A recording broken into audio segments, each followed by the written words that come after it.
Today in history, the 1st of May, billions march. Fists raised, flags flying, chanting in languages. But here's the question nobody asks. Why May 1st? Why not March? Why not June? What happened on this specific date that shook the entire world? The answer will surprise you. Because May Day, the global celebration of workers, was not born in a palace, not declared by a president. It was soaked out of cobblestones in Chicago, Illinois, in blood. To understand May Day, you have to understand what America felt like in the 1880s. The Industrial Revolution had turned the country into a roaring machine. Factories multiplied overnight. Cities swelled with desperate workers, many of them fresh off boats from Ireland, Germany, Poland, Italy. Chasing a dream, what they found was a furnace. This is your life. You wake before dawn. You arrive at the factory gate by 5 a.m. Do not leave until 7, sometimes 9 at night.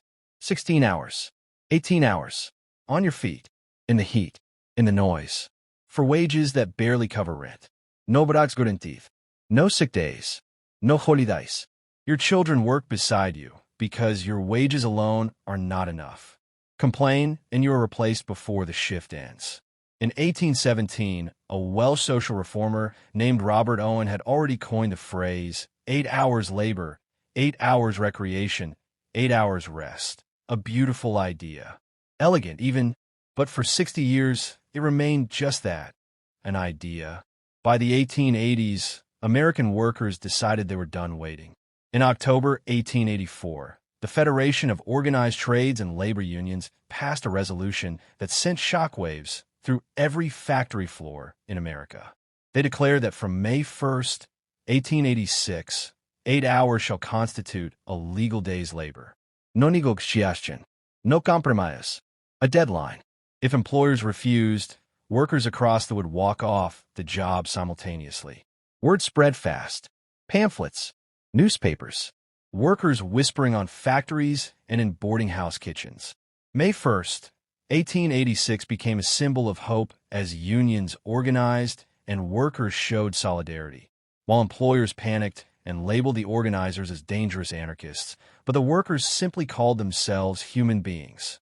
On that day, about 350,000 workers from over 1,400 companies across the United States walked off the job, with 40,000 gathering in Chicago in a peaceful, disciplined, and massive labor action that halted production and suggested workers might actually win. However, on May 3rd at the McCormick Harvesting Machine Company, clashes between striking and replacement workers turned violent when police opened fire on the crowd, killing 2 men, which was witnessed by journalist and organizer August Spies. Filled with rage, Spies wrote a flyer calling for revenge. Workingmen, 2 arms, leading to a rally at Haymarket Square on May 4th intended as a peaceful protest, but which ended in tragedy. About 1,500 people gathered at Haymarket Square, including families and onlookers, with even the mayor declaring the event peaceful and advising the police to stand down, though the police chief ignored this. At 10 p.m., police ordered the crowd to disperse, but a bomb exploded in the police line, killing 1 officer instantly and triggering gunfire that resulted in 7 police and at least 4 civilians dead and many wounded. The next day, hysteria gripped Chicago with claims of anarchist conspiracies, emergency declared, and widespread arrests, though the bomber was never identified.